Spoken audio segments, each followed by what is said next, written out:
মাথার যন্ত্রণা যদি প্রতিদিন বা নিয়মিত একভাবে করতে থাকে বা মাথার এক সাইড যন্ত্রণা করে, তাহলে আপনি বাড়ির ঈশান কোণে চলে যাবেন। সবসময় ধরবেন কম্পাস ধরে ঈশান কোণটা কোনটা দেখে নেবেন, দেখে নিয়ে সেখানে যান। ঈশান কোণে যদি কোনো ফায়ার এলিমেন্ট চলে আসে, ফায়ার এলিমেন্ট মানে লাল রং, পিঙ্ক বা অরেঞ্জ কালার বা ডিপ মেরুন কালার যদি ঈশান কোণে চলে আসে, বা সরাসরি যদি রান্নাঘর বা ফায়ার সরাসরি চলে আসে ঈশান কোণে, তাহলে মাথার যন্ত্রণার এই জাতীয় সমস্যা লেগেই থাকে। ডাক্তার দেখিয়ে বা ওষুধ খেলেও সারতে চায় না। এছাড়াও নার্ভের সমস্যাও এখান থেকে ফায়ার এলিমেন্ট আসলে হয় ঈশান কোণে। তাই সেখান থেকে আপনি ফায়ার এলিমেন্ট সরিয়ে দিন, দেখবেন অনেকটাই উপকার পাবেন এবং দ্রুত এই বিষয়গুলো থেকে নিস্তার পাবেন।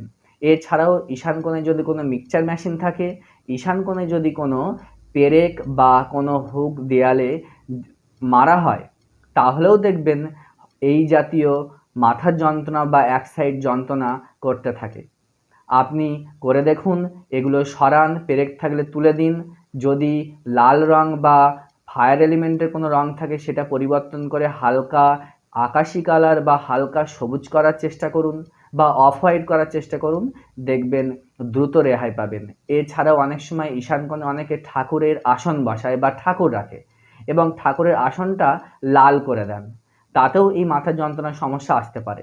সেক্ষেত্রে আপনারা এই ঠাকুরের আসনটি পাল্টে সাদা, সবুজ বা নীল কালার করুন বা হালকা হলুদ কালারও করতে পারেন, দেখবেন এই সমস্যা থেকে দ্রুত রেহাই পাবেন।